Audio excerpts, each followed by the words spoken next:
네, 사진 이야기입니다. 네, 사진 공부하실 때 알아두면 좋을 만한 사진가들, 뭐 사진 찍을 때 고민되실 만할 때 찾아서 보시면 좋을 만한 사진가 분들을 좀 소개해 드리려고 만들었습니다.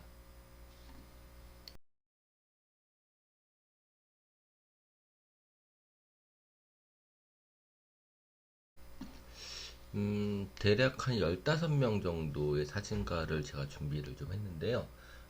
초반에는 그 유럽 사진가 분들이 많고요. 후반으로 갈수록 전부 미국 사진가 분들이 되게 많은데요. 어, 뭐 한국 사진가 분들은 제가 많이 소개를 못 드리겠는데 나중에 다시 꼭 보실 만한 그 한국 사진가 리스트를 따로 만들어서 또 보여드리도록 하겠습니다.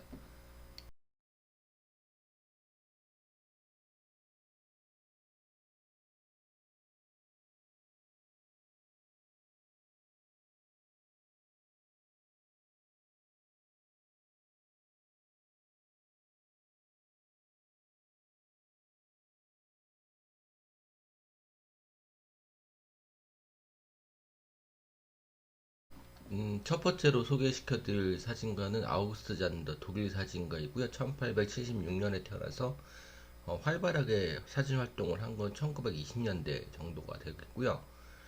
1920년대부터 독일 그 2차 대전 후까지 쭉 활동을 하신 사진가이고 독일 전체 그, 그 직업 종류를 다 찍고 싶어 했던 사람이기도 하고요. 이렇게 종류별로 분류해서 기록을 하려고 하셨던 그 유형학 사진의 시초를 만드신 사진가로 기억해 두시면 굉장히 좋을 것 같습니다.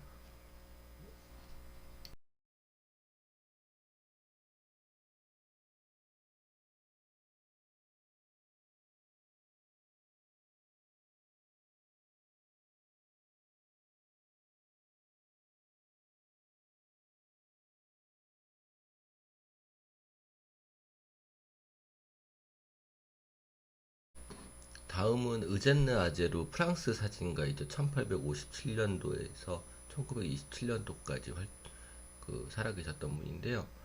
프랑스 사진가로 가장 유명한 사진가이기도 한데 본인은 사진가라고 생각하지 않고요. 그냥 사진을 팔아서 생계를 유지했던 사람이라고 생각했던 사람인데 의젠느 아젤은 사진가들이 가장 좋아한 사진가로 되게 유명해요.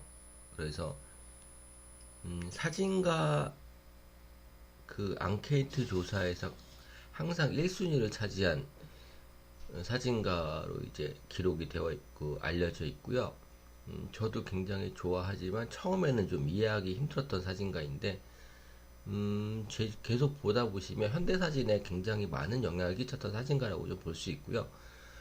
프랑스 거리의 모습이 굉장히 잘 담겨 있어서 프랑스에는 아제의 사진 찍은 곳들만 돌아다 보는 그 투어가 있을 정도로 좀 유명하신 분입니다. 의젠느 아제라는 사진가의 이름은 알아두시면 되게 좋으실 만한 거라고 생각이 됩니다.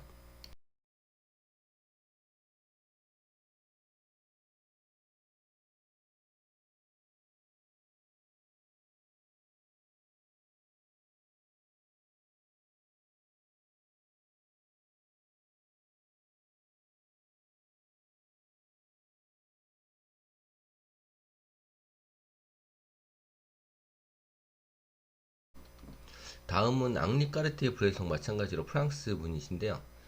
1908년도에 태어나서 2004년도에 돌아가셨는데 아마도 사진가라고 하는 사람들 중에서는 대중적으로 가장 유명한 분이죠. 앙리 까르티에 브레송. 마치 예술 쪽에서 피카소처럼 아주 사진 쪽에서는 가장 유명하신 분인데 음, 누가 봐도 아름다울 만한 사진들을 좀 찍으시기도 했고요. 조형학 쪽으로 굉장히 훌륭한 사진들을 많이 찍었죠.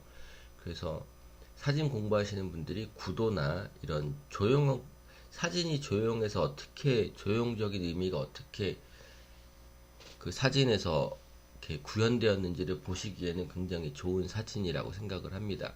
물론 이게 현대에 와서도, 현대 사진에서도 그대로 들어간다고는 얘기할 수 없지만요. 사진은 계속 발전되어 가는 거니까요. 아마 까르티에 브레송의 사진하고 그 나중에 현대에 들어와서 뉴컬러 사진하고 비교해 보시면 어떻게 구도가 바뀌었고 그런 사진적인 구도의 의미가 그 미술적인 구도랑 어떻게 틀린지를 좀 보시기에 굉장히 좋으실 거라고 생각을 좀 해요. 그 부분은 아마 그 간단히 말로 설명드리기에는 좀 되게 어려울 거고요. 저도 아직 정립이 좀 안 돼 있는 부분이라 아마 논문 한 권을 써야 될 정도의 분량의 얘기가 될 텐데요. 사진적인 구도하고 그 그림에서 예술적인 이제 다른 장르죠. 그 사진 장르랑 그 그림의 장르랑 구분을 짓는다고 한다면 그림에서의 말하는 구도하고 사진에서 말하는 구도는 굉장히 틀려요. 의미적으로도 틀리고 활용하는 방식 자체도 되게 틀리고요. 왜냐하면 표현하는 도구가 틀리기 때문이기도 하고요. 그리고 사진에 있는 것을 그대로 담는다는 기록적인 측면이 굉장히 강하기 때문에 어떻게 보면 구도적인 게 굉장히 약해요. 구도적인 의미를 갖는 게. 단지 그 보여지는 것에 대한 구성적인 의미에 있어서 까르티에 브레송은 아무래도 1900년대 초반에 그 미술의 영향을 굉장히 많이 받던 시기 중에 하나 시기에 태어나신 분이기도 하고 그리고 모더니즘이 일어났던 시대에 그 현대적인 조형 미술이 굉장히 많이 의식적으로 이제 예술가들 사이에서 이렇게 그 굉장히 많은 사람들이 있었던 시대죠. 1900년도 초반에는 마티스도 있었고요. 뭐 피카소의 큐비즘도 처음 나왔던 시기이기도 하고 몬드리안이나 그 뭐 신조형주의들도 생겨났던 시기이기도 했기 때문에 그러한 영향이 사진에도 없진 않았었거든요. 그러한 영향은 까르티에 브레송의 사진이나 나흘 그 모홀리 낙이라는 사진가의 사진에서도 굉장히 찾아볼 수 있는데 뭐 그런 점을 염두에 두고서 사진을 보시는 것도 재밌겠지만 뭐 그냥 사진 있는 그대로 보시는 게 무엇을 찍었고 어떻게 담았고 그것을 왜 이렇게 담았을까를 보는 게 아마도 가장 정확한 사진 감상법이라고 할 수 있겠네요.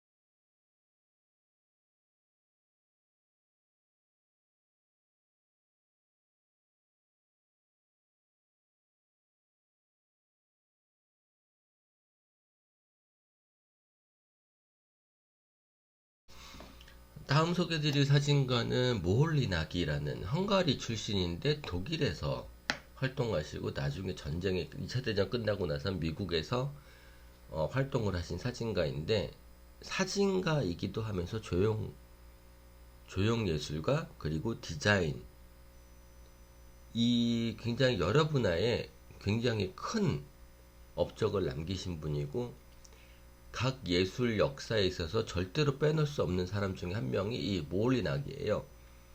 아마도 그 시대 예술가 중에 가장 천재적인 사람이 아니었을까 생각될 정도의 그 예술가이신데 아까 그 브레송 설명드릴 때도 약간 얘기를 들었던 것처럼 그 조형 미술이 어떻게 사진에 영향을 끼쳤는지 보실 수 있을 만한 그 사진을 찍는 것이 아닌 만들어내는 그런 사진을 찍는 것이 아닌 이렇게 만들어내는 사진들을 이제 처음으로 만드신 사람이기도 했고요.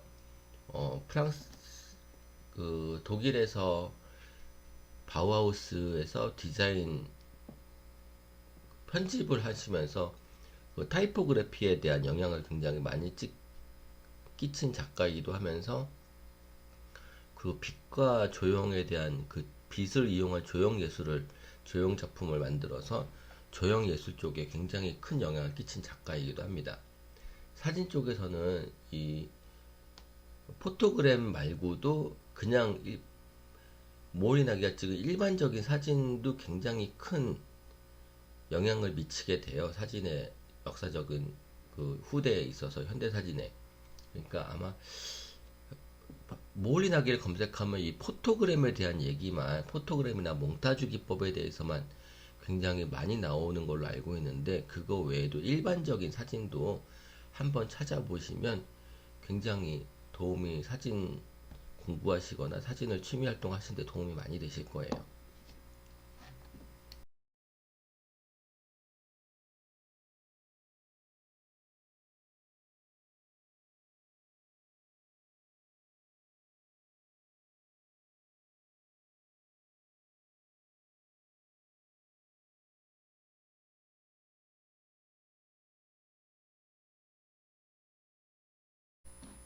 네, ansel 아담스 이제 미국으로 이제 사진이 주류가 넘어오면서부터 이제 앙리 까르티에 브레송과 마찬가지로 사진 쪽에서는 가장 유명한 사람 중에 한 명이죠. ansel 아담스. 이름은 몰라도 사진은 어디선가 다들 보셨을 만한 사진들을 이제 흑백 사진에서 가장 아름다운 사진을 찍었다고 이제 칭송받는 사람이기도 하고, 미국 사진의 아버지, 그러니까 사진의 아버지가 아니라 미국 사진의 아버지, 미국 자연, 미국의 대자연을 가장 아름답게 찍은 사진가로 유명하기도 하고요.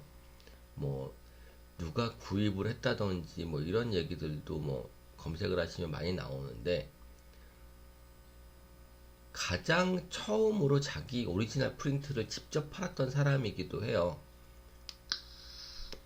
사진 역사에 있어서는 그런 식으로도 기록이 좀 되어 있어요. 가장 먼저 처음으로 자기 프린트를 자기가 직접 프린트해서 판매했던 사람으로도 기록이 되어 있어요. 그래서 죽기 전날까지도 프린트를 해서 팔았다고 하는데, 실제로 이 ansel 아담스가 직접 프린트해서 판매된 오리지널 프린트는 굉장히 많기 때문에 현재에도 꽤 쉽다고, 지금 현재 와서는 쉽다고는 할 수 없지만 그리 비싸지 않은 가격에 ansel 아담스가 직접 프린트한 그 사진을 구하실 수는 있어요. 대략 한 250에서 500만 원 사이의 정도 가격으로 책정이 되어 있는 걸로 알고 있고요.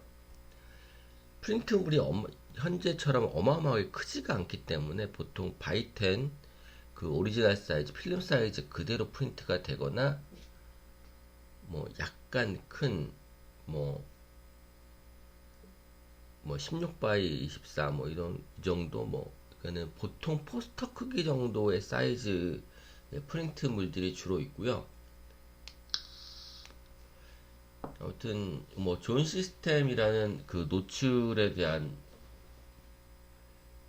그 존 시스템을 만든 걸로 굉장히 유명해서 노출을 공부하실 때 꼭 등장하는 인물이기도 한데, 뭐 존 시스템에 관해서는 제가 따로 영상을 만들어서 올릴 수 있도록 하겠습니다. 뭐 ansel 아담스 뭐 1984년도까지 생존하셨던 분이시고요.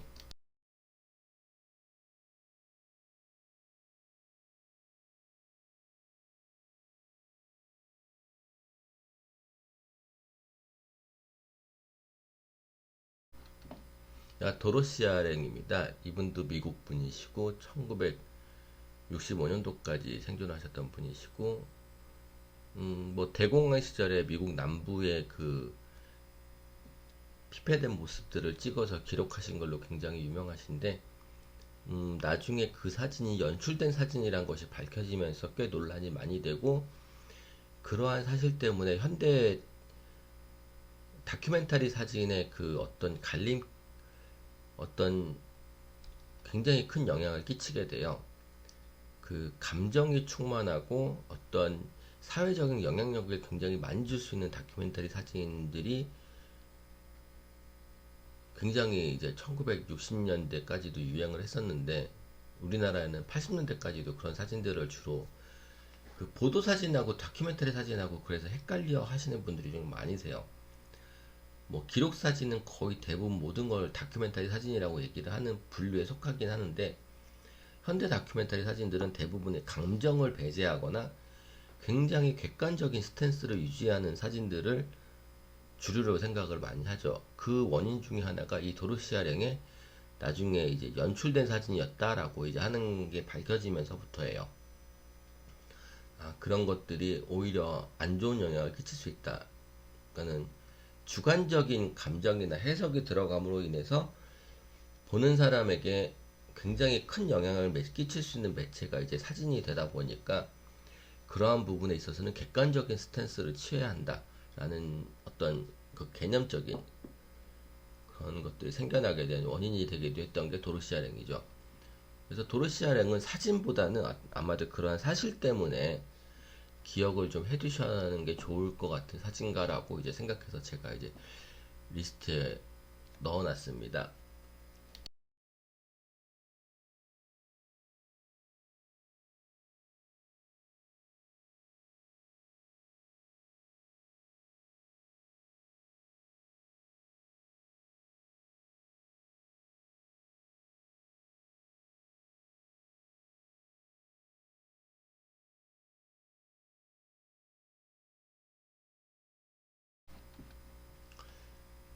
이제 제가 이 영상을 만들면서 가장 중요하게 생각한 사진가가 바로 이 워커 에반스인데요.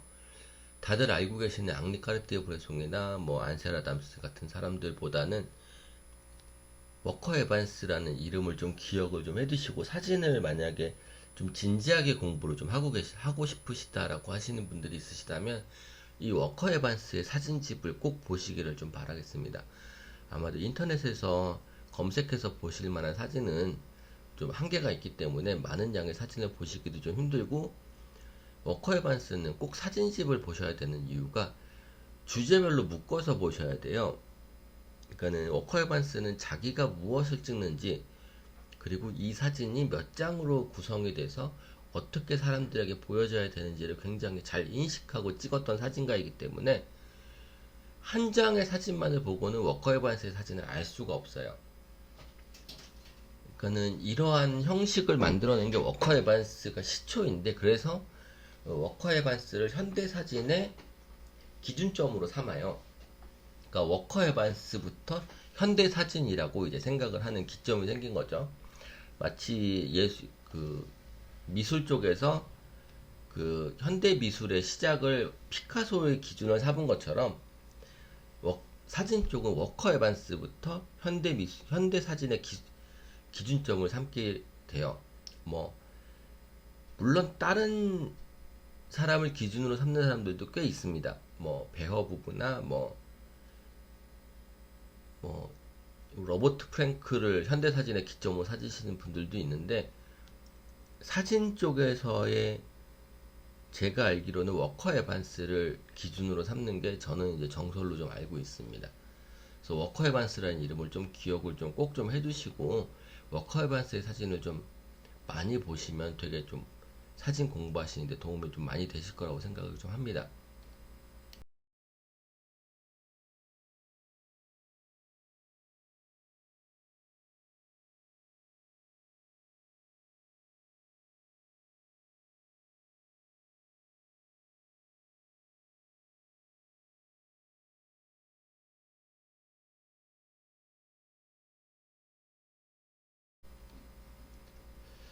예, 다이아나 버스, 아마도 사진계에서는 가장 유명한 사람이라고 할 수 있을 만한 사람인데요. 대중적으로 알려지기에는 까레띠에 브레송이나 로버트 카파, 안셀 아담스 같은 분이 알려져 있지만, 사진 쪽에서는 다이아나 버스만큼 유명한 사람은 좀 드물죠. 음, 이 쌍둥이 여자 아이들의 사진 같은 경우는 굉장히 많은 영화에도 클리셰가 돼서 이제 나타나기도 하고요. 그리고 다이아나 버스의 사진은 어마어마하게 많은 후대에 영향을 많이 끼쳤어요. 그리고 여류 사진가로서 유명하기도 하고, 소설로도 써지고 영화로도 만들어지고, 그리고 수잔 손탁이라는 사람이 사진에 대한 그 책을 쓰게 된 이유 중에 하나가 이 다이아나 버스 때문이라는 얘기가 있어요.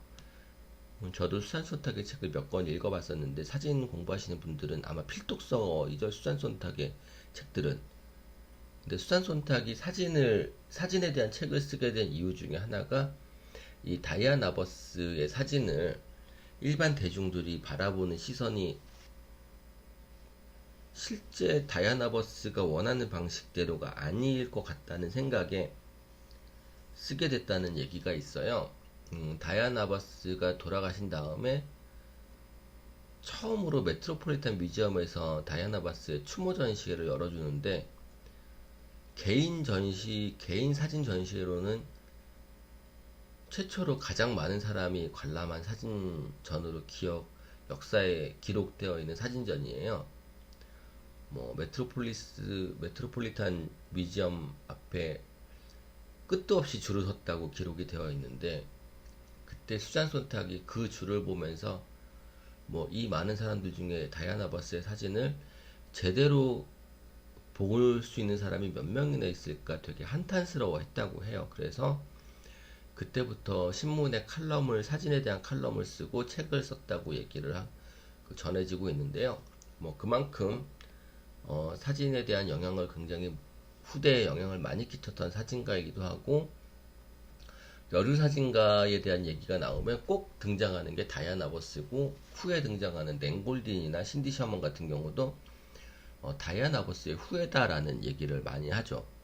뭐 그만큼 영향을 많이 받았다고는 할 수 있고요. 물론 신디 셔먼이나 랭골딘 같은 경우는 영향을 받았다고 실제로도 인터뷰에서 밝히기도 해요.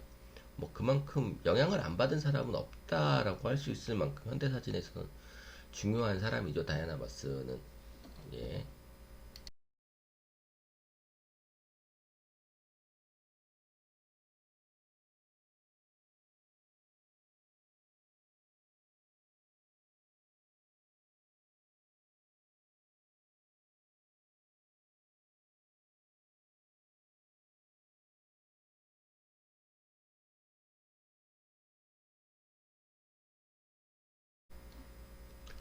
네, 로버트 아담스입니다. 로버트 아담스 미국 사진 작가로 아마도 일반 분들한테는 거의 알려지지 않을 만한 사진가인데, 개인적으로는 제가 가장 좋아하는 사진가이기도 해서 어, 첨부를 좀 시켜놨고요.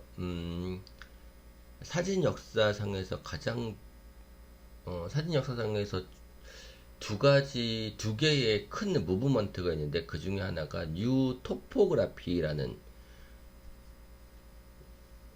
사상하고요. 그 개념하고 뉴 컬러 사진하고 이 두 가지가 있는데, 이 뉴 토포그라피 작가 중에 대표 작가로 알려져 있는 게 이 로버트 아담스라는 작가고요. 연도가 1971년도에 뭐 돌아가신 걸로 되어 있는데, 정확하지가 좀 않은 것 같아서 좀 다시 한번 좀 조사를 좀 해보려고 합니다. 제가 알기로는 얼마 전까지도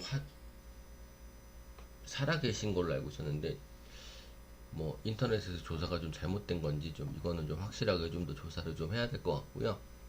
아무튼 제가 제일 좋아하는 사진 작가인데 좀 정보가 좀 미흡해서, 아무튼 이 뉴토포그라피에 대해서 한 번쯤은 검색해 보시고 알아보시는 것도 굉장히 좋을 만한 것 같고요. 뉴토포그라피는 그 포토그라피가 아니고 뉴토포그라피라는 장르인데요. 이거는 예술적인 장르랑은 조금 틀리게 나타나는 현상이라고 해야 될까요? 사진계에서 하나의 무브먼트 같은, 운동 같은 거였는데, 지정학 사진이라고, 지리학 사진이라고 해서 인간이 변형시킨 자연에 대한 모습들을 그 미국에서 이제 도시개발로 인해서 이제 새로 똑같은 집들이 쭉 늘어서 있는 모습이나, 산이 깎이고 새로 이제 개발이 되면서 변해가는 자연들의 모습을 담아내는 사진들을 주로 찍었던 사진가들을 얘기를 해요. 그때 나타나는 사진들의 모습에서 이전과는 굉장히 틀린 그 사진 형태들이 모습이 보여졌기 때문에 뉴토포그라피라고 이제 따로 이제 분류를 하기 시작을 했는데요. 이 뉴토포그라피가 아마 사진 쪽 논문으로는 가장 많은 논문들이 이제 아직까지도 써지고 있는 분야 중에 하나이고요. 뉴토포하고 뉴 컬러가 아마 사진 쪽에서는 가장 많은 이제 예술학적 논문으로 이제 나오고 있고요. 아마 그만큼 좀 그냥 사진만 보기에는 조금 일반 분들이 이해하기에는 좀 보시기에는 힘들 만한 사진들이 좀 많아요. 왜 이렇게 찍었을까라는, 도대체 이 사진이 뭐가 좋은가라고 이제 생각할 만한 사진들인데, 뭐 이 가운데 제가 넣은 가운데 사진 같은 경우도 이제 새로 지어진 집 가운데 창문으로 뒷창문하고 같이 그 사람이 서 있는 그림자 같은 모습이 보여지는 게 약간 인상적인 사진인데, 이 로버트 아담스의 사진도 마찬가지로 사진집을 보시는 게 가장 감상하기 좋으십니다. 단순히 인터넷에서 검색해서 보시는 것만으로는 좀 알아보시기가 조금 힘드실 거예요. 그래서 사진집을 하나 좀 소장하고 계셔도 좋을 만한 사진가이시니까 로버트 아담스의 사진도 한번 찾아보시는 게 좋고요. 뭐 로버트 아담스를 평가하는 사람들 중에는 빛을 가장 아름답게 찍은 사진가다라는 말도 하고요. 그래서 보시면은 이 놀이공원에 야간에 불이 켜진 모습들을 찍은 사진도 굉장히 많고요. 그리고 가장 최근의 사진으로는 저 사막에 그 속류관에서 불이 붙어서 검은 연기가 사막 한가운데 올라오는 사진도 가장 최근의 사진인데요. 아무튼 로버트 아담스의 사진도 한번 찾아보시는 게 굉장히 좋으실 것 같고요.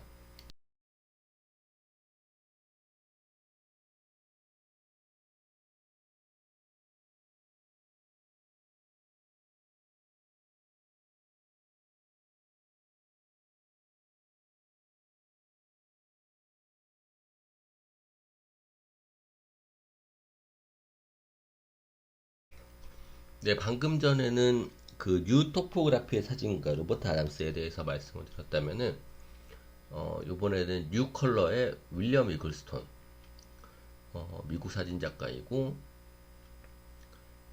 이 뉴 컬러 사진에 대해서는 굉장히 많은 논문들이 있고요. 뭐 제가 논문을 다 읽어보지도 않았고, 논문을 우리나라에서는 좀 구하기가 좀 힘들어요.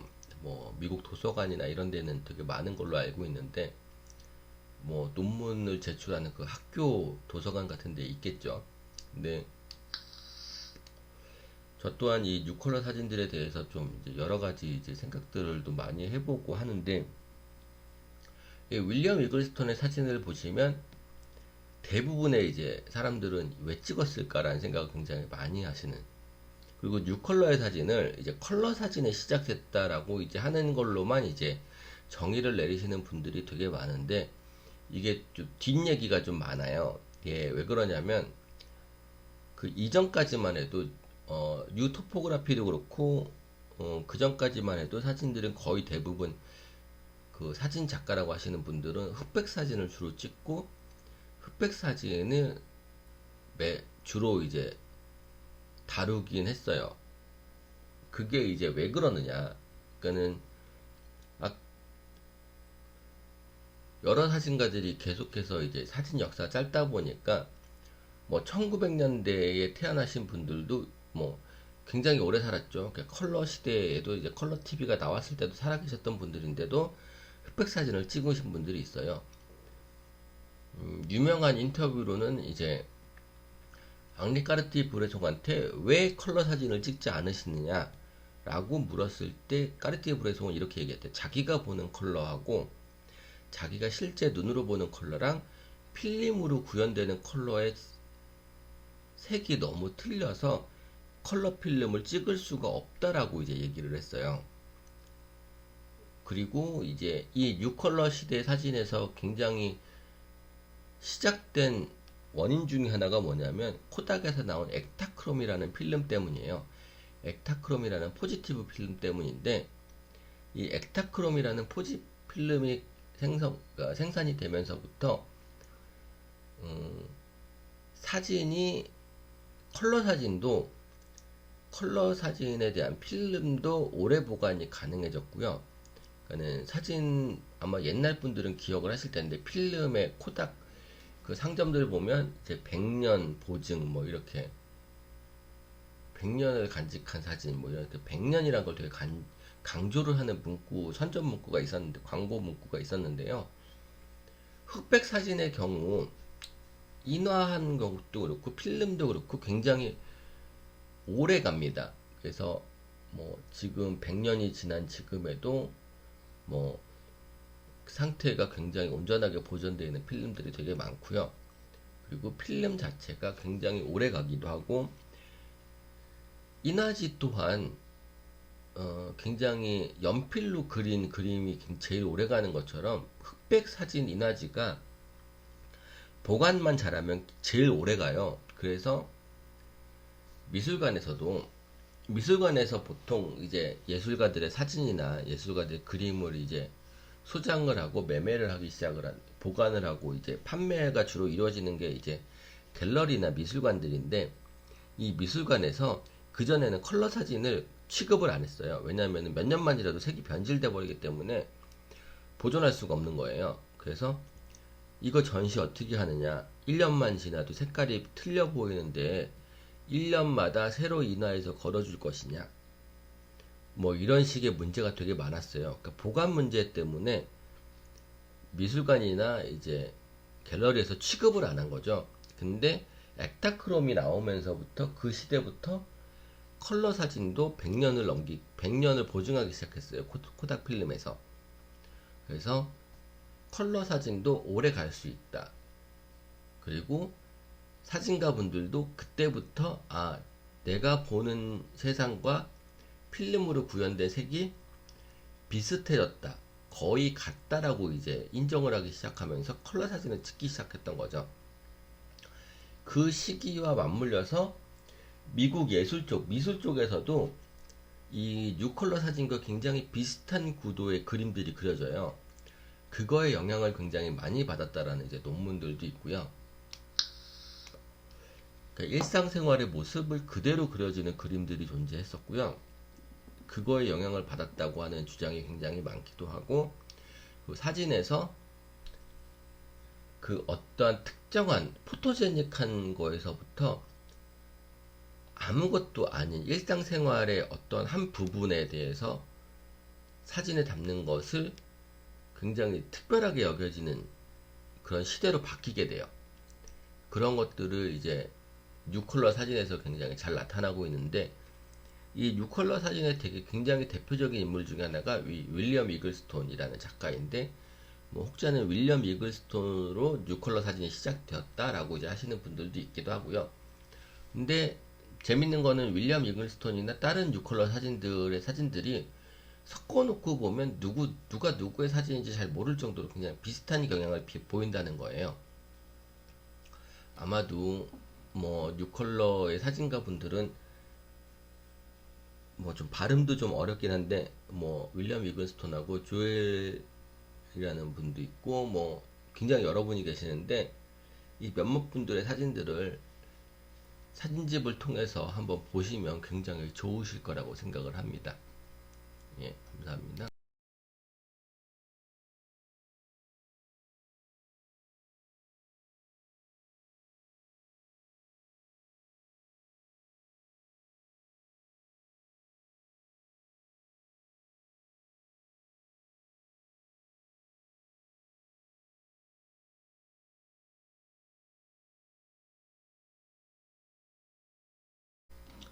로버트 메이플소프입니다. 로버트 메이플소프는 이 동성애자로 유명하죠. 어떻게 된 게 사진보다 동성애자로 더 유명해진 사람이기도 한데요. 로버트 메이플소프는 자기가 동성애자인 것을 밝히고 자기 작품에 거의 남자 누드 사진을 찍어요. 여자 누드 모델은 딱 한 명만을 쓰고, 굉장히 지인이라고 알려진 사람을 한 명만 쓰기도 하고, 그리고 나중에는 꽃사진만을 주로 찍게 되는데, 왜냐면은 로버트 메이플소프가 전시를 할 때 전시 앞에서 그러니까 종교 집단에서 데모를 해요. 그래서 몇몇 전시들은 아예 개관도 못하고 중단되는 사태들이 굉장히 많이 발생했어요. 네, 뭐 로버트 메이플소프의 사진은 꼭 보셔야 되는 이유 중에 하나가 인간의 몸을 가장 아름답게 찍은 사진가이기도 하고요. 아직까지도 저는 메이플 소프만큼 꽃을 아름답게 찍으신 분은 없다고 생각을 해요. 제가 꽃 사진을 못 찍는 이유 중에 하나도 이 메이플 소프만큼 잘 찍을 자신이 없어요. 아름답게 꽃을 보여줄 만한 자신이 좀 없기 때문에 뭐 메이플 소프의 사진은 꽃 찍으시는 분들, 그리고 인간에 대해서, 그 사람의 몸에 대해서 관심이 있으신, 몸에 대한 사진을 찍고 싶으시거나 이러신 분들은 꼭 보셔야 될 사진가가 이제 아마 로버트 메이플 소프라고 생각이 됩니다.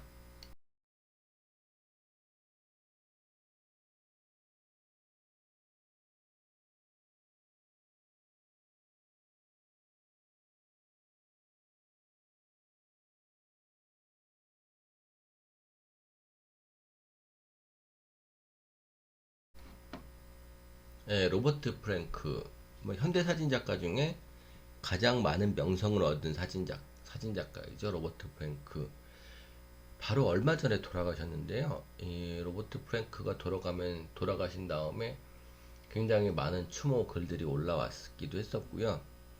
이 아메리칸스라는 사진집으로 가장 유명해진 사진가이기도 하고, 이 아메리칸스가 갖고 있는 그 비판적인 사진에 대한 모습, 감정적이지는 않는데 사진에 감정적인 기류는 없어요. 근데 철저하게 객관적인 시선으로 미국을 담았는데 굉장히 비판적인 거예요. 그래서 미국에서는 출간되지 못하고 처음 출간을 프랑스에서 했다고 해요.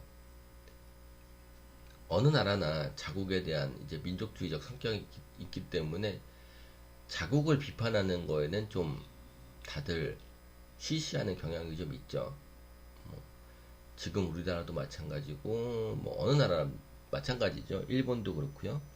제가 아시는 일본 사진작가, 일본에서 공부하실 때 저희 선생님 중에 한 분 다큐멘터리 사진작가로 좀 유명하신 분이 있었는데, 그분도 자기 작품 사진집을 일본에서 제작을 못하고 계세요. 일본이 그 2차 대전, 2차 세계대전 때 그 중국인 수용소가 일본에 되게 많았었거든요. 재밌는 건 한국인 수용소는 일본에 없었는데 중국인 수용소는 일본에 되게 많았대요. 그 중국인 수용소에 그 흔적들을 찾아서 찍은 사진집인데 일본에서는 출간이 불가능했어요. 그래서 그분도 프랑스에서 출간을 하셨는데, 그런 것들을 보면 왜 문화적으로 프랑스가 굉장히 그 높은지에 대해서 좀 알게 되는 많은 부분이기도 하죠. 그리고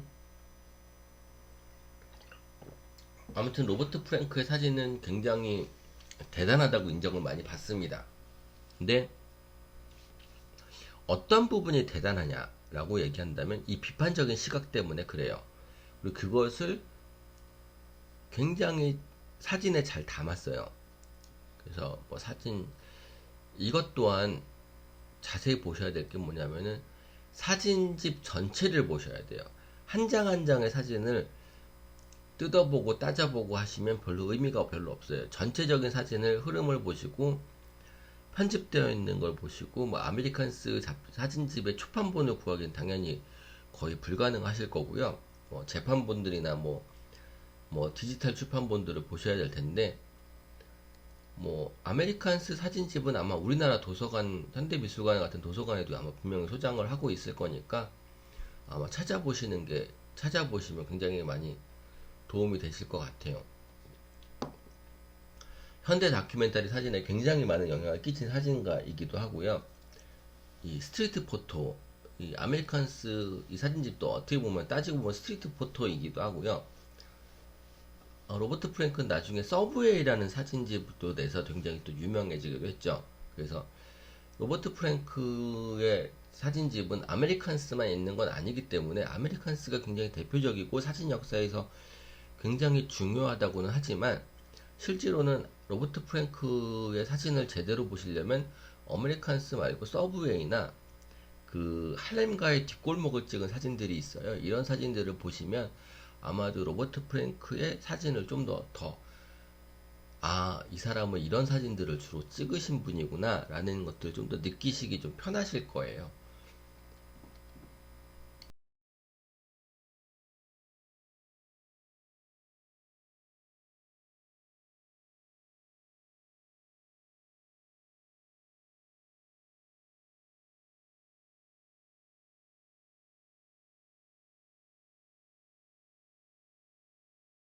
예, 드디어 베허 부부, 그러니까 베렌트 앤 힐라 베허 부부인데요. 성을 같이 쓰기 때문에 이제 베허 부부로 이제 부부가 같이 활동을 했던 사진가이고요.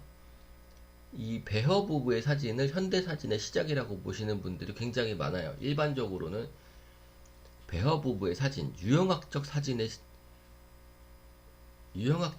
현대 사진의 시작이라고 생각하시는 분들이 굉장히 많기 때문에 이 베허 부부의 사진을 현대 사진의 시작이라고 생각하시는 분들이 굉장히 많은데, 실제로는 뭐 꼭 그렇진 않고요. 제가 좀 그 앞에도 얘기했던 그 워커 에반스가 유형학적 사진에 대한 기초를 이미 거의 다 다져놓은 상태였기 때문에 뭐 베허 부분의 유형학 사진의 완성이라고 보시는 게 좋으실 것 같고요. 그래서 독일 사진가들은 이 베허 부부의 후손이다라는 얘기를 굉장히 많이 해요. 현재까지도 사진에 있어서 유형학 사진은 지금까지도 굉장히 많이 쓰고 있는 기법이기도 하고요. 뭐 일반 분들이 보시면 뭐 도대체 이게 뭐하러 찍었나 싶은 그런 유형학 사진은 같은 유형을 모아놓은 사진들이에요. 그러니까는 물탱크다라고 얘기했을 때, 이것은 물탱크야라고 했을 때 사진 한 장을 갖다 놓고 이건 물탱크야라고 했을 때 물탱크가 그거 하나만 있는 게 아니잖아요. 그러니까 여러 물탱크들을 다 모아놓고 이것들은 물탱크야라고 얘기하는 게 훨씬 더 일반적인 방법이라고 얘기하는 것이죠. 그게 바로 유형학 사진의 가장 기본적인 원리인데요. 뭐 그것들을 굉장히 잘 보여주는 사진이 이 베허 부부의 사진이죠. 같은 유형들을 모아서 그것을 기록해 놓은 사진이라고 생각하시면 유형학 사진은 굉장히 이해하기 편하실 거예요. 그것에 응용된 버전들이 현대에 나타나는 유형학 사진들이고요. 뭐 안드레아 구르스키의 지금 현대 사진의 대표 주자라고 보이는 안드레아 구르스키 같은 경우도 이 유형학 사진 중에 한 명인데, 안드레아 구르스키 같은 경우는 같은 패턴의 사진을 모아놓진 않아요. 하지만 항상 늘 같은 형식을 띠고 사진을 찍어 나가기 때문에 유형학 사진이라고 이제 얘기를 하거든요.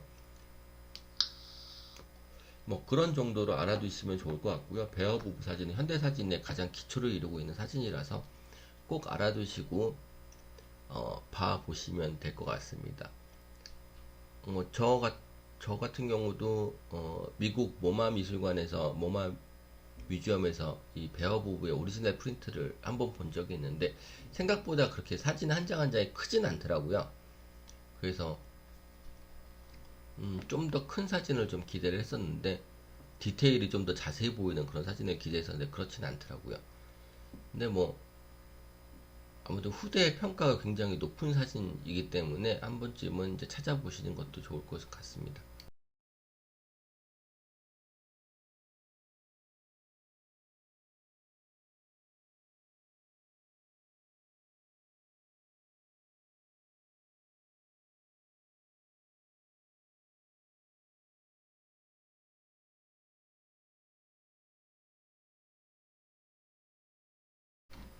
뭐 시간 순으로 본다면 신디 셔먼 같은 경우가 베어 부부보다 이제 먼저 활동을 하신 분이는데 여류 사진가의 대표 주자이기도 하고 현대까지도 예술가로서 활동을 하고 계시는 분이죠. 신디 셔먼. 신디 셔먼은 그러니까 페미니즘에 대해서 얘기할 때 꼭 등장하는 사진가 중에 한 명이에요. 왜냐면은 신디 셔먼이 유명해진 사진이 이 영화에 등장하는 페미니즘적인 모습들을 나타내는 무제 사진을 찍어서 유명해진 사진 작가이거든요. 그래서 지금은 현대에는 오브제를 이용한 이제 설치 미술 쪽으로 이제 많이 발전하시고, 그 설치 미술을 다시 사진을 통해서 이제 보여지는 예술 작품을 하고 계시는데, 아마도 페미니스트 쪽에 대한 얘기를 한다면 신디 셔먼은 꼭 빠지지 않고 등장하기도 하고, 뭐 다이아나 아버스의 후예로 이제 첫 번째 후예적인 모습으로 이제 등장을 했던 사람이기도 하고요.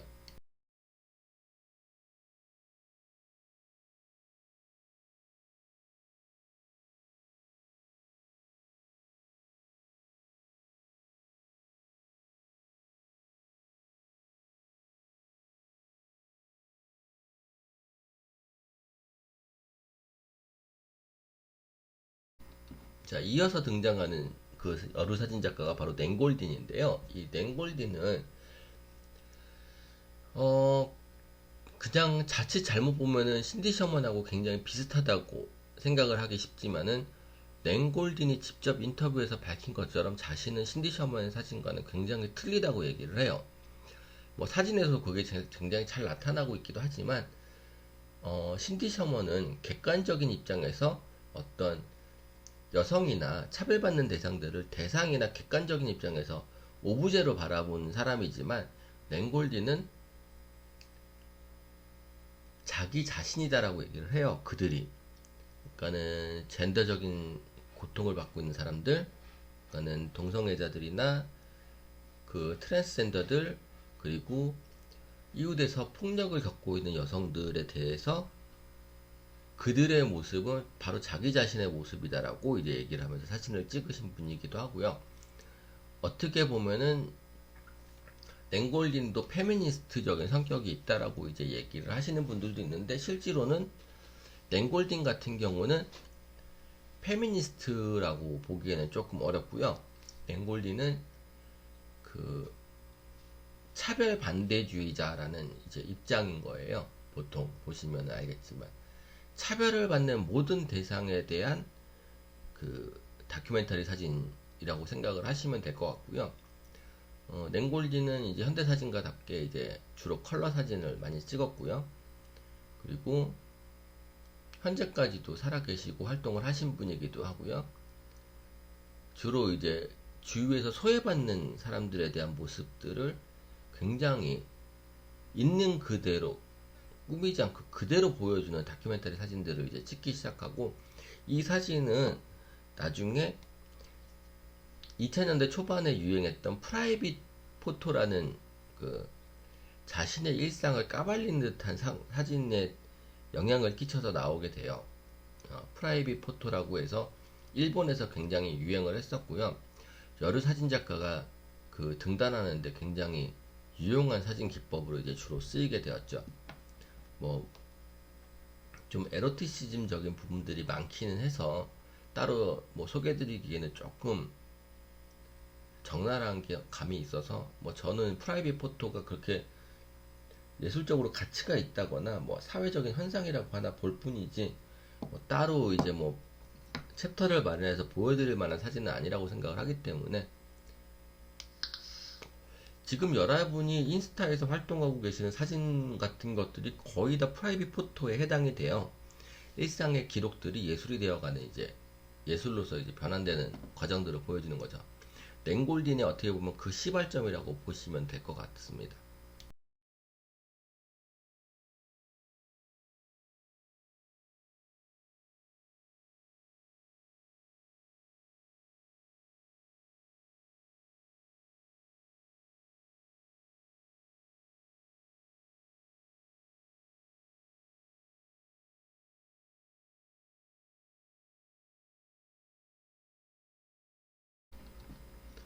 기마타 선생님의 작품이고요.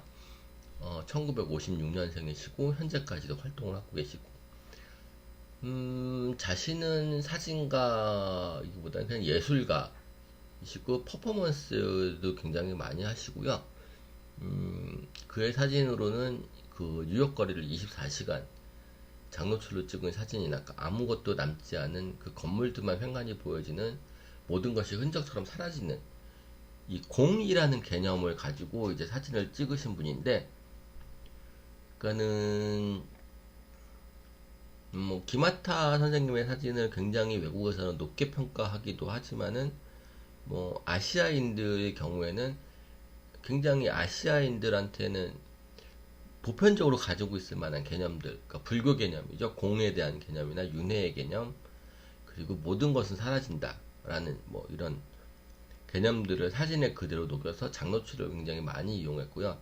특히 저한테 인상 깊었던 사진은 이 마오쩌둥의 얼음 동상이 다 녹을 때까지 장노출로 이제 그러니까 얼음이 녹아서 사라지는 그 모든 것을 한 장의 사진으로 담아서 찍어낸 사진이 저한테는 솔직히 좀 인상이 깊었던 사진인데요.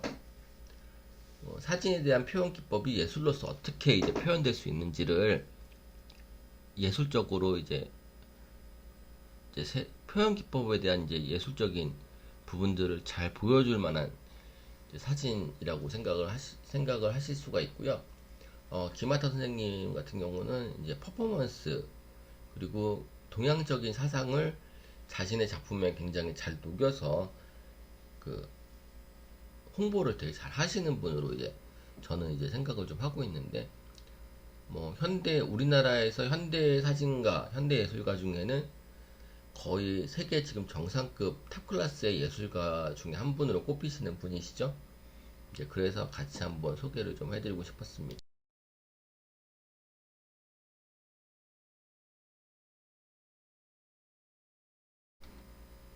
이전까지는 제가 사진가 한 분 한 분 이렇게 소개를 좀 해드리려고 했었는데, 한 분 한 분 소개를 좀 해드리려고 하다 보니까 굉장히 디테일한 부분까지 소개를 좀 해드려야 될 것 같은 생각이 들어서, 그러다 보니까 시간도 길어지고 좀 제가 정리할 수 없을 만한 부분까지도 넘어가서